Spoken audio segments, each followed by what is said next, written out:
buenos días muy buenos días a todos los presentes en la plataforma de Zoom, Facebook Live y YouTube. Mi nombre es Denis Mamani, gestor de la JRD, del Centro de Arbitraje y Resolución de Disputas ANCAO Internacional.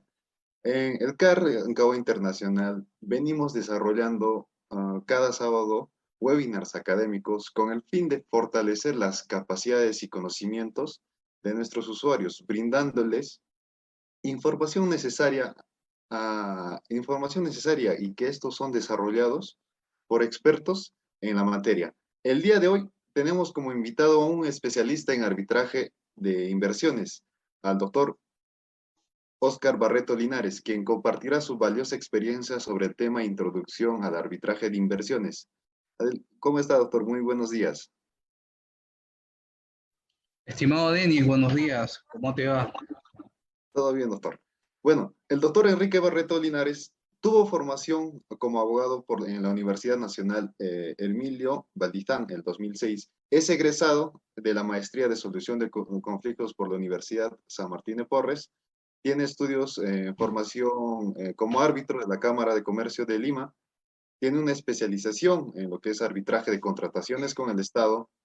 Además, tiene formación en lo que es arbitraje internacional de inversiones por la Universidad Pacífico y ACHAM en 2020.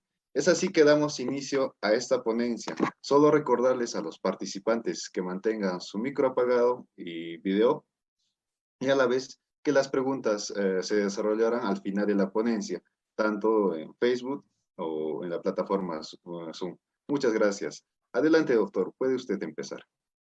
Ok, Denis. Bueno, voy a empezar primero pidiéndote por favor que me permitas compartir la pantalla porque quiero mostrar unas diapositivas.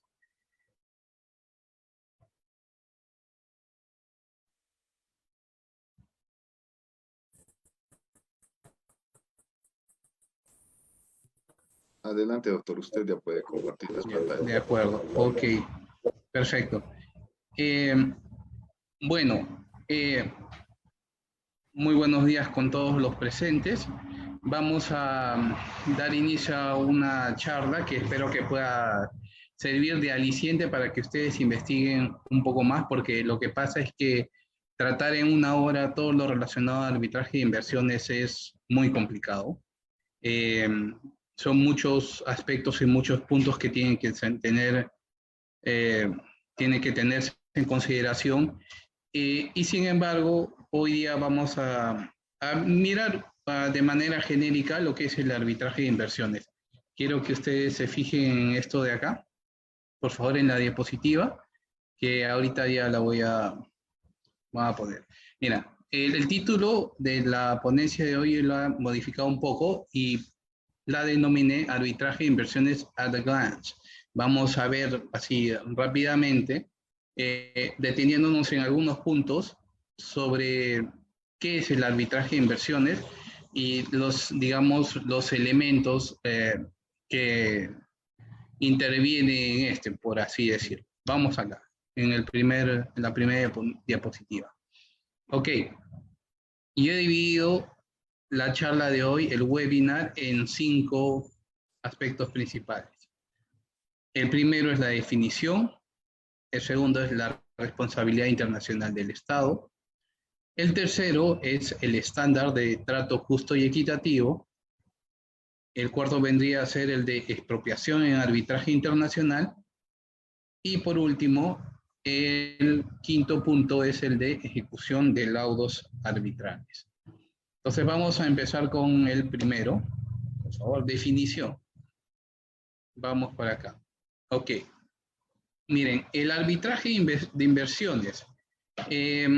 Bueno, vamos a ver que existen algunas dificultades a nivel doctrinario para definir algunos aspectos, pero podemos resumirlo de esta manera, ¿no?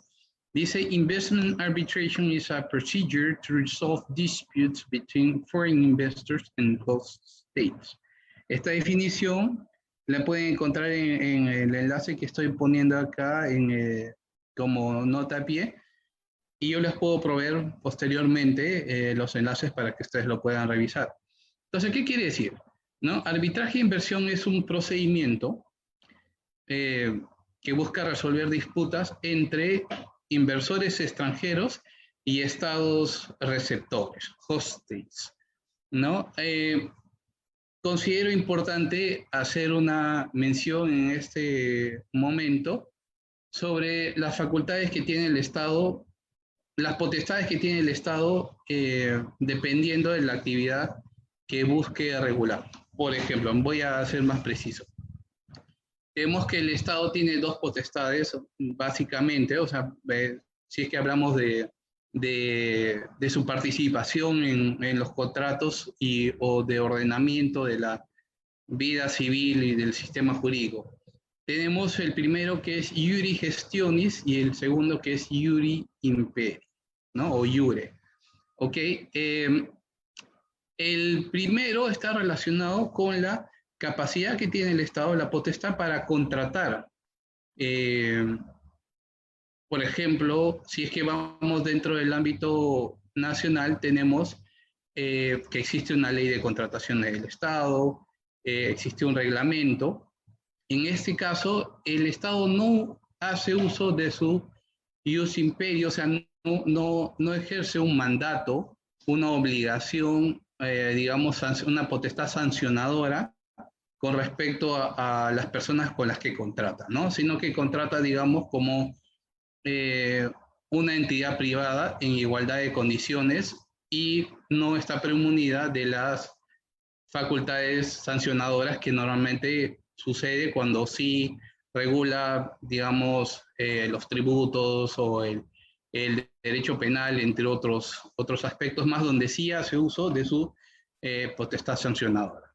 Entonces, tenía en consideración esto, que si bien los servicios en los cuales contrata el Estado permiten, digamos, satisfacer algunas necesidades públicas, pero acá el Estado actúa como si fuese un ente privado, haciendo uso del iure gestionis.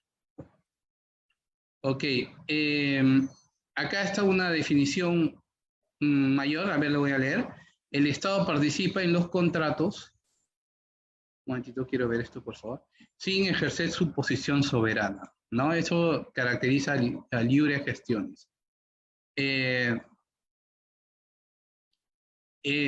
iuri imperi normalmente son actividades de una naturaleza gubernamental o pública que son desempeñadas por un Estado o una de sus subdivisiones. O sea, ¿qué sucede cuando nosotros, digamos,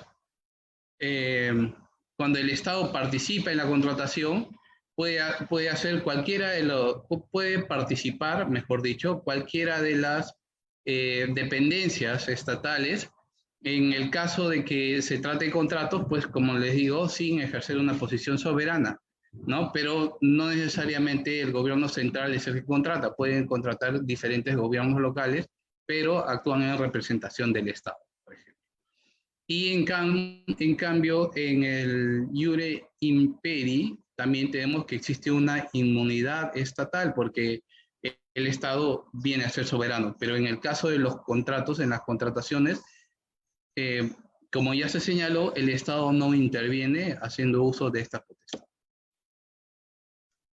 Vamos a pasar al segundo punto de la charla preparada para hoy. Tenemos el relativo a la responsabilidad internacional del Estado.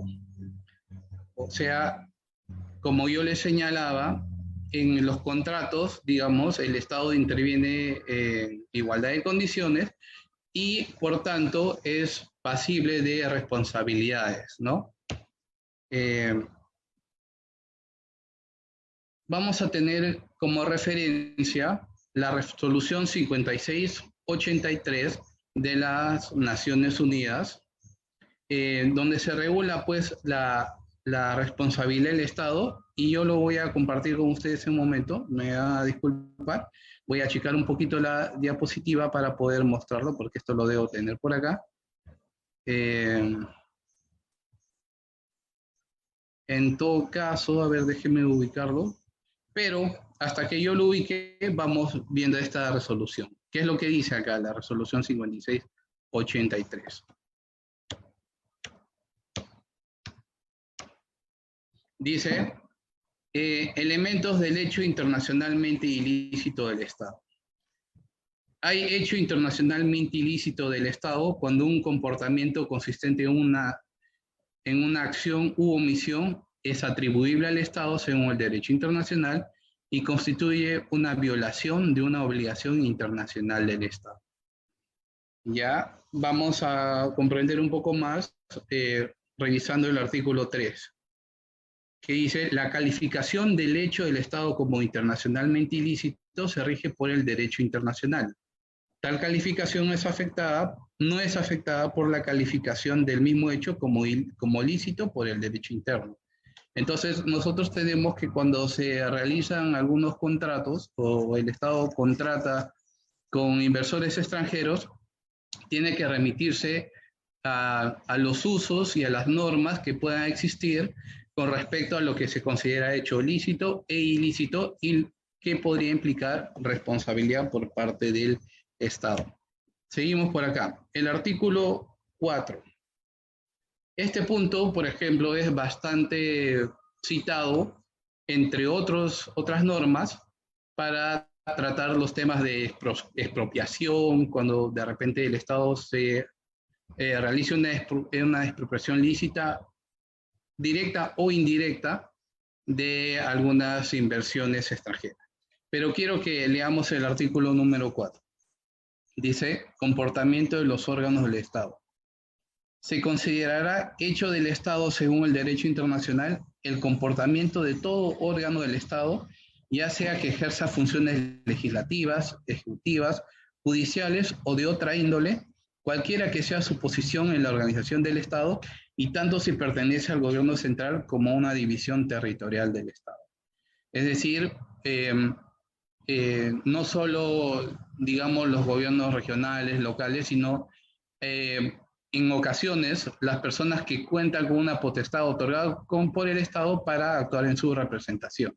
Eso es un tema bastante amplio que de repente no pueda desarrollar en este momento porque implica muchas cosas, pero ustedes ya pueden tener una idea, ¿no? Incluso en el literal 2 dice, se entenderá que órgano incluye toda persona o entidad que tenga esa condición según el derecho interno del Estado. Es decir, incluso una persona natural podría actuar en representación del Estado, siempre que esta representación le sea conferida por el Estado. ¿Ok? Si revisamos el artículo 5, dice, se considerará hecho del Estado según el derecho internacional el comportamiento de una persona o entidad que no sea órgano del Estado según el artículo 4, pero esté facultada por el derecho de ese Estado para ejercer atribuciones de poder público, siempre que, en el caso de que se trate, la persona o entidad actúe en esa capacidad.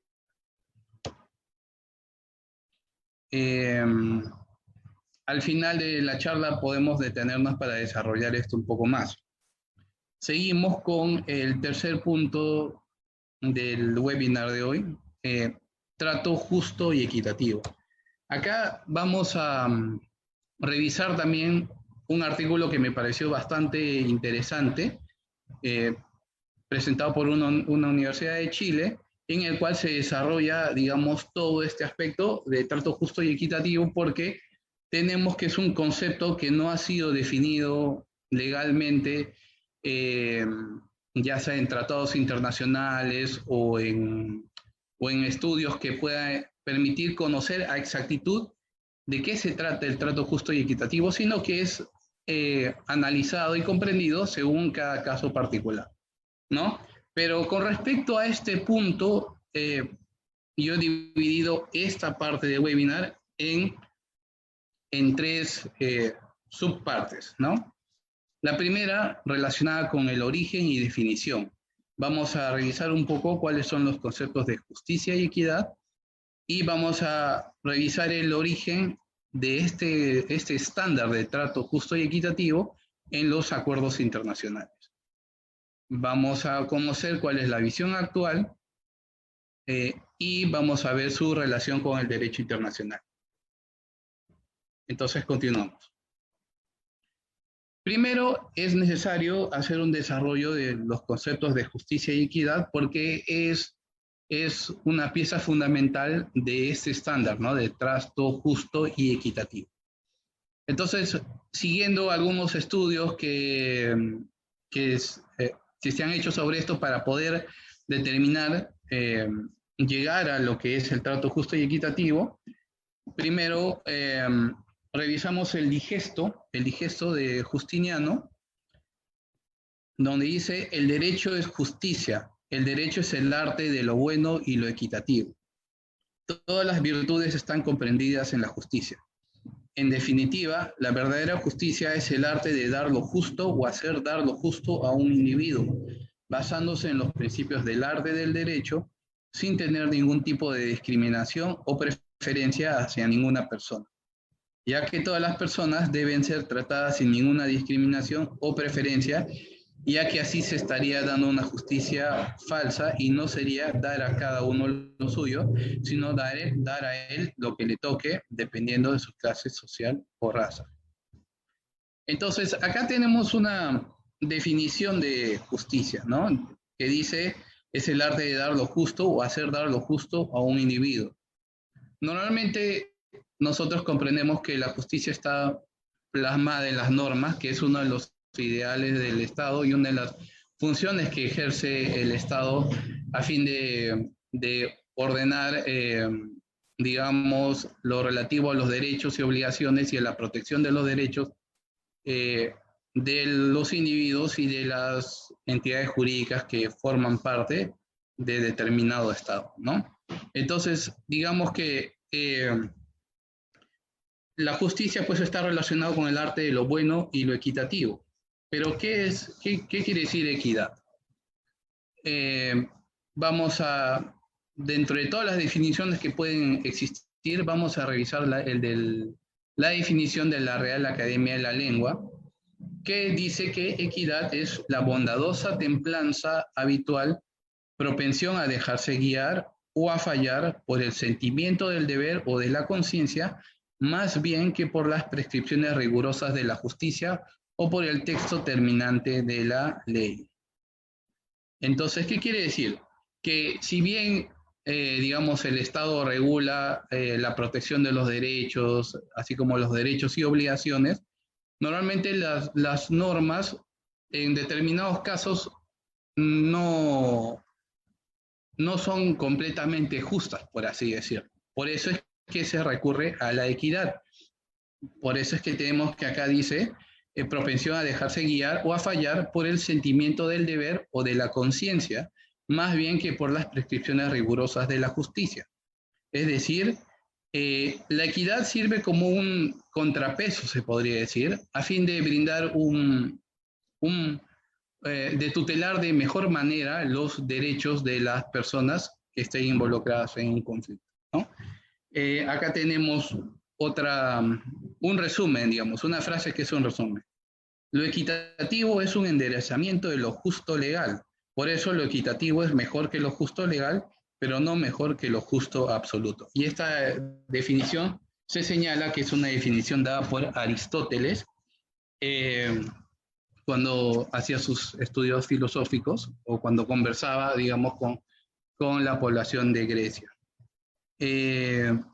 Entonces, la equidad sirve como contrapeso, contraparte, digamos, un complemento del concepto de justicia. Entonces, vamos acá a seguir desarrollando el tema de trato justo y equitativo. ¿Y cuándo parte? ¿Desde cuándo se considera un estándar? Digamos, vamos a hacer un retroceso para conocer su origen histórico. Y se señala que, por ejemplo, la primera vez que se ha mencionado este estándar de trato justo y equitativo se dio en la Carta de La Habana para una organización de comercio internacional que fue suscrita en 1948. Ahí vamos a ver en su artículo 11, inciso 2, literal A, numeral II, que se señala que la organización podrá, en colaboración con otras organizaciones intergubernamentales, cuando fuere pertinente, asegurar un trato justo y equitativo a la empresa, a la pericia, al capital, a las artes y a la tecnología llevados de un país miembro a otro. Entonces, este estándar, digamos, que si bien esta carta no llegó a tener, no llegó a entrar en vigencia, fue la primera carta en la cual se había desarrollado, o mejor dicho, se había hecho mención del estándar de trato justo y equitativo, ¿no? En este caso, en el tema de inversiones, quiere decir que que el trato que va a dar el Estado a los inversionistas no sea netamente riguroso de modo, conforme a ley, o sea, aplicando una ley a rajatabla, se podría decir, de modo que esta empresa se vea afectada, ¿no? O las inversiones se vean afectadas, sino que buscar un trato adecuado que le permita el desarrollo de sus actividades de inversión. ¿Ok? Continuamos por acá. En este momento yo voy a compartir con ustedes lo que les había mencionado. Uno de los, digamos, estudios, uno de los artículos que yo he revisado y que me ha servido de apoyo para poder desarrollar la charla de hoy. ¿Ok? Tenemos acá este artículo bastante interesante que se titula Trato justo y equitativo en materia de inversión extranjera. En este artículo ustedes van a ver, yo les voy a enviar el enlace posteriormente, van a ver que acá, por ejemplo, se desarrolla temas relacionados al origen de este concepto, como su relación con el derecho internacional, la visión actual que nosotros hemos podido ver, pero vamos a repasar ahora, visión actual del trato justo y equitativo. Por ejemplo, nosotros tenemos que, con respecto al tema de las normas que regulan las inversiones, las primeras fuentes son los tratados suscritos entre un Estado y otro, ¿no? Así, por ejemplo, tenemos las alianzas para promoción y protección de inversiones, los tratados de libre comercio, entre otros. Entonces, acá ustedes pueden ver, ¿ya?, que se hace un análisis de los, digamos, de cómo ha sido recogido el trato justo y equitativo en los acuerdos de promoción y protección de inversiones. Ustedes lo van a poder revisar. Permítanme mostrarles ahorita. Ya, en la mayoría de los acuerdos de promoción y protección de inversiones están contempladas cláusulas relacionadas al trato justo y equitativo, entre otras cláusulas más que digamos sirven de garantía a los inversionistas para que no exista, digamos, el menoscabo de sus derechos en cuanto al ejercicio de la inversión, ¿no? Continuamos por acá, continuamos con la charla de hoy.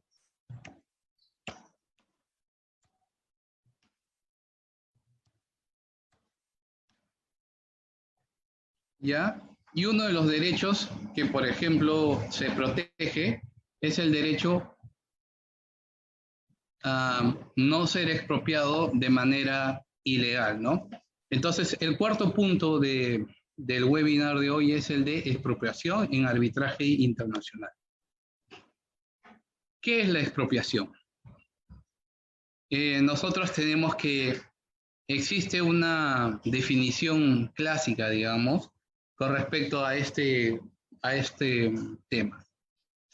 La expropiación es el acto gubernamental de derecho público que consistiría en la transferencia coactiva de la propiedad privada de un bien inmueble desde su titular al Estado, ¿no? Esa es la definición clásica. La segunda definición es la pérdida o privación de la propiedad o de alguno de sus atributos esenciales como resultado de uno o varios actos de autoridad.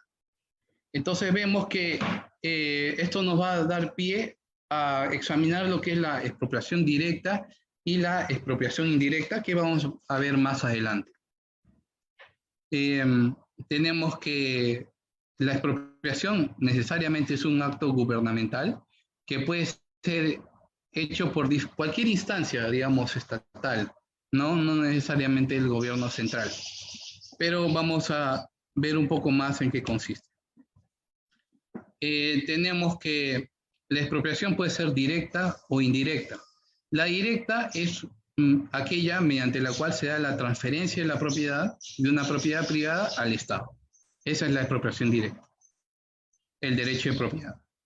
En cambio, la expropiación indirecta es aquella que, sin ser necesariamente una transferencia de propiedad, surge de efectos similares. Por ejemplo, una recaudación que destruye de forma permanente el valor económico de la inversión, el hecho de privar al propietario de la inversión de su capacidad para administrar, utilizar o controlar su propiedad de una manera significativa, entre otros hechos más en los que se podría, digamos, plasmar, manifestar esta expropiación indirecta, pero que tiene un efecto muy similar, que es no permitir hacer uso del derecho de propiedad. ¿No? Entonces, teniendo en consideración eso, vamos a revisar otros aspectos de la expropiación, ¿no? Puede ser lícita o ilícita. Lícita es cuando se hace conforme al ordenamiento legal, al debido procedimiento, brindándose, digamos, al inversor que se ve afectado por esta expropiación de la capacidad de presentar su descargo y luego obtener una decisión fundada en derecho que haga, digamos, que justifique esta expropiación. Normalmente tenemos que las expropiaciones se dan por razones de interés público, pero debidamente fundamentado, y que exista con anterioridad al hecho que promueve la expropiación, ¿no? Este es un tema bastante amplio del cual nosotros podemos, de repente ustedes pueden investigar también para que tengan un mayor conocimiento del mismo. Y en cambio, una expropiación ilícita es aquella que no se realiza resguardando el debido procedimiento. Entonces, la expropiación, cuando es lícita, por ejemplo, otorga a la entidad, al inversor, a la persona que se vea afectada, el derecho a una compensación, que es, digamos, la recuperación de la inversión hecha en determinado sector. En cambio, cuando es una expropiación ilícita, no solo está facultado a pedir una compensación, sino también una indemnización por los daños y perjuicios que le puede haber causado este hecho estatal. ¿Ok? Entonces, como último punto de esta mirada global del arbitraje de inversiones, tenemos el relativo a la ejecución de los laudos arbitrales. Ustedes saben que al existir un tratado de libre comercio o existir tratados bilaterales, acuerdos de promoción y protección de las inversiones, se puede en estos instrumentos regular cuál va a ser la norma aplicable a una determinada controversia, así como la sede, es decir, un proceso arbitral se puede desarrollar en el extranjero, pero puede ser ejecutado en el país si es que una de las partes contratantes, por ejemplo, es el país, entre otras características más que se podría desarrollar más ampliamente en otro momento o que ustedes podrían también investigar. Entonces, cuando tenemos un laudo arbitral que se ha obtenido en el extranjero y se desea ejecutar en nuestro país, existe un procedimiento para lograrlo, ¿no? Tenemos que, existen varios instrumentos para, digamos, ejecutar los laudos arbitrales extranjeros. Uno de ellos es el convenio CIADI, que ustedes pueden ver acá. Ya yo he recogido el artículo 54. Voy a dar lectura del mismo. ¿Qué significa CIADI? Es el Centro Internacional para la resolución de disputas en materia de inversión, ¿no? Mediante arbitraje. ¿Ok? Entonces, ¿qué dice el artículo 54? todo Estado contratante reconocerá al laudo dictado conforme a este convenio carácter obligatorio y hará ejecutar dentro de sus territorios las obligaciones pecuniarias impuestas por el laudo, como si se tratara de una sentencia firme dictada por un tribunal existente en dicho Estado. El Estado contratante que se rija por una Constitución federal podrá hacer que se ejecuten los laudos a través de sus tribunales federales y podrá disponer que dichos tribunales reconozcan al laudo la misma eficacia que a las sentencias firmes dictadas por los tribunales de cualquiera de los estados que lo integran. Asimismo, tenemos otro instrumento que es la Convención sobre el Reconocimiento y la Ejecución de las Sentencias Arbitrales Extranjeras.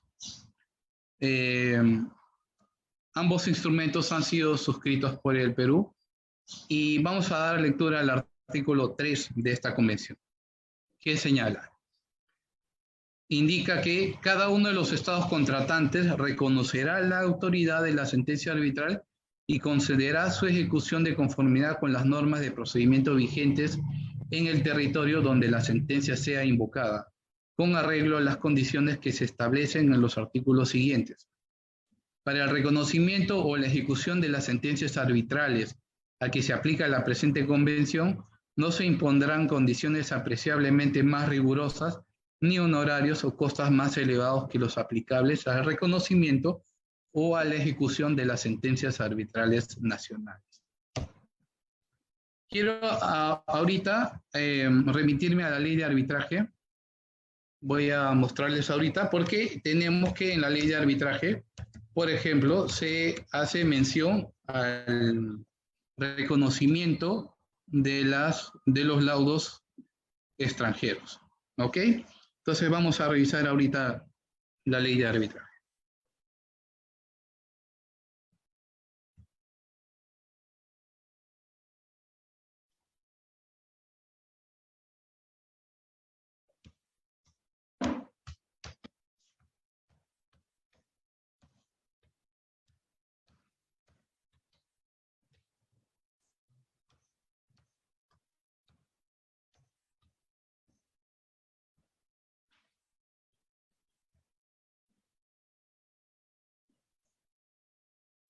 Ok, tenemos que en el título octavo de la ley de arbitraje, que es el decreto legislativo número 1071, se regula todo lo relativo al reconocimiento de los laudos extranjeros, ¿no?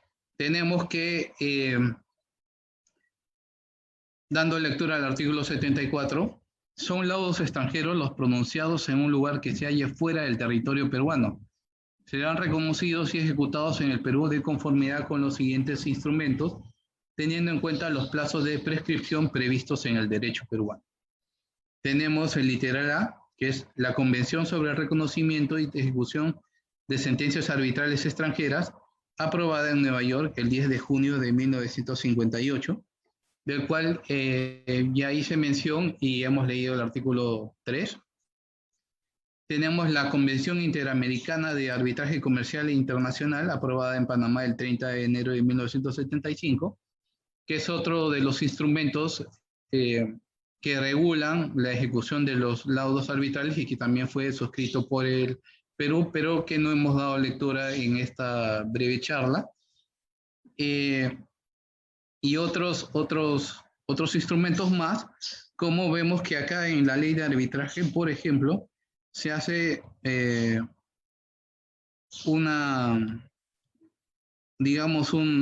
regulación aparte, se podría decir, con respecto a un laudo CIADI.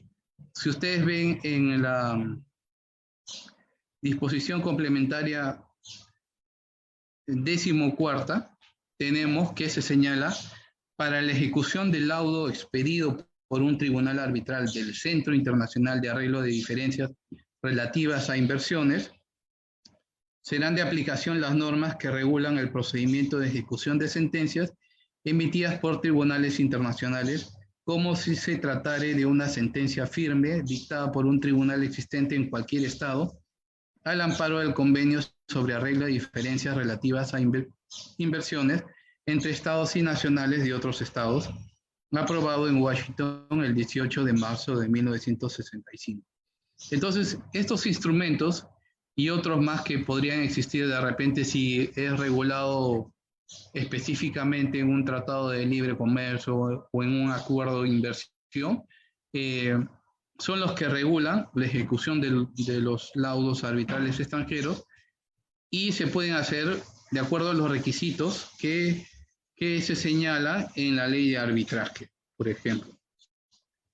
Tenemos cuántas copias se tienen que presentar, quién lo ejecuta, quién, autoridad judicial, mejor dicho, la encargada de ejecutar el laudo, de qué manera, cuánto tiempo se otorga a la parte contraria para poder pronunciarse sobre este pedido de ejecución, entre otros más, ¿no?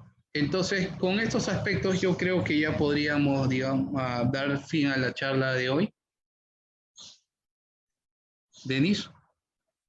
Sí, doctor.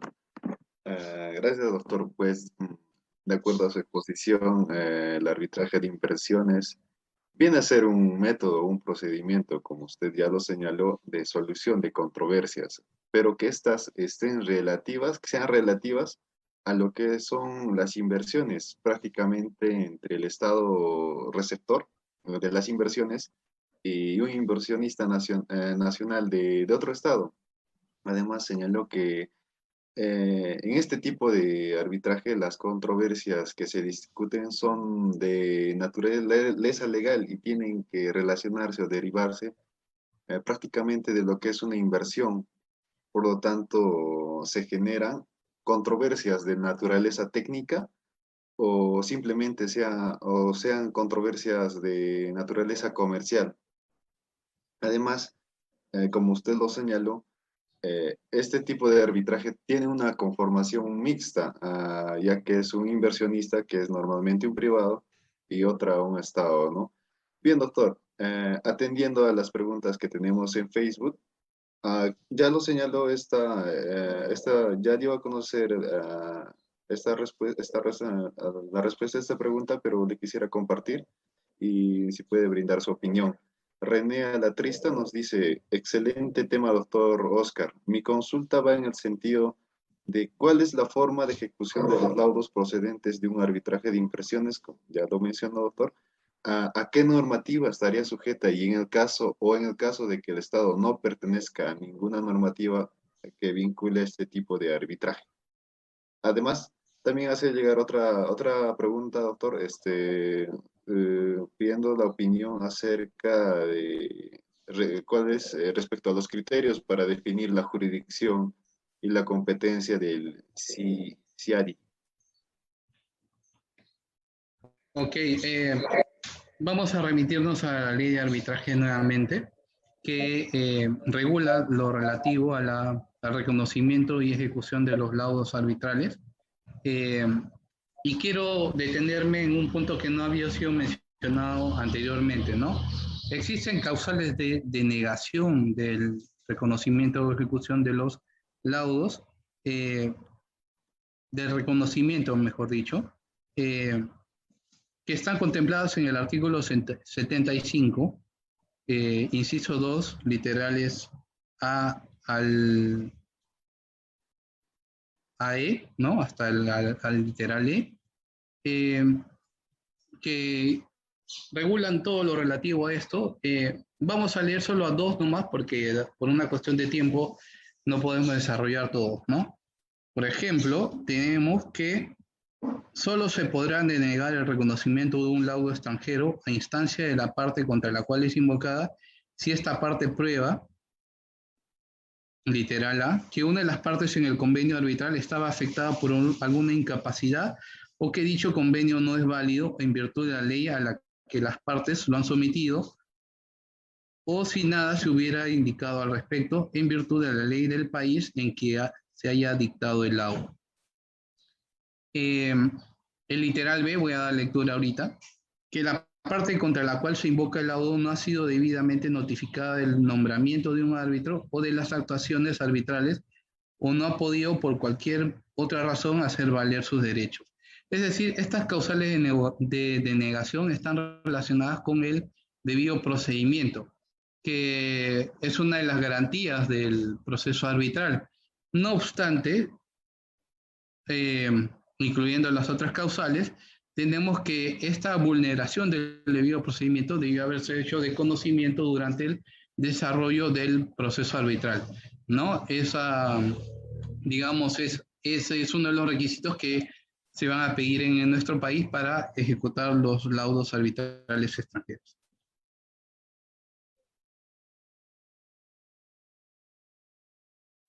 Ok. Sí, bien, doctor. Uh-huh. Aquí hay otra pregunta de Alejandra Carolina Guamán. Nos dice, doctor, quería consultar si conocía algún caso de creeping, expropiatio en Perú, y si también puede llevar al CIADI y una disputa entre una empresa estatal y una privada. Y también hace referencia con respecto a los criterios de trato justo y equitativo. ¿Llega a aplicarse a los tratos que regulan las medidas fitosanitarias? Eh, Mira, interesantes las preguntas. Ok, con respecto a esto de creeping expropriation, yo creo que lo podemos ahondar posteriormente, ¿no? La segunda parte de esta primera pregunta dice si también se puede llevar al CIADI una disputa entre una empresa estatal y una empresa privada. Bueno, si es que existiese un convenio, por ejemplo, si las empresas fuesen de, digamos, de domicilios de partes contratantes, yo considero que sí se puede acudir a CIADI, ¿no? Si son partes contratantes y suscriptoras del CIADI, ¿no? Dice, con respecto a los criterios de trato justo y equitativo, llega a aplicarse para los tratados que regulan medidas fitosanitarias. Considero yo que, bueno, al ser un estándar, este estándar, digamos, como que forma parte de un derecho implícito consuetudinario a nivel internacional, pero específicamente se puede ver qué es lo que regula el tratado en ese aspecto, ¿no? Porque muchas veces los tratados son más completos y contemplan, por ejemplo, conceptos o protección de este estándar. Bien, doctor. Aquí hay otra pregunta de Junior Vargas. Excelente exposición, profesor. En relación al tema, quisiera consultarle lo siguiente. ¿Cuáles son las pretensiones más recurrentes en los arbitrajes de inversiones? Otra pregunta es, ¿cuáles son los principios en los que se sustenta el arbitraje de inversión? Bueno, con respecto a los principios, básicamente lo que se sustentan en estándares, ¿no? En estándares. Trato justo y equitativo, la nación más favorecida, trato nacional, entre otros estándares más. Por ejemplo, el estándar de trato nacional quiere decir que a un inversionista extranjero no se le puede dar un trato diferenciado y desfavorable que el que se da a un inversionista nacional, ¿no? Tiene que hacer, digamos, tiene que existir una misma igualdad de derechos y protección de los derechos. Eh, el estándar de la nación más favorecida, ¿no? Si, este es un estándar que implica también mucho análisis porque no se puede aplicar de manera amplia, digamos, porque considero yo que se tiene que analizar si es que este estándar de nación más favorecida eh, es aplicable a circunstancias similares a en las que se invoca. No sé si me explico, pero por ejemplo, si de repente el Perú ha regulado con una empresa, digamos, la construcción de una carretera y con una empresa francesa y también reguló con una empresa americana y en las mismas circunstancias, digamos, brinda mayores derechos a una empresa americana, pues esta empresa francesa puede alegar ese estándar, ¿no? Estándar de nación más favorecida.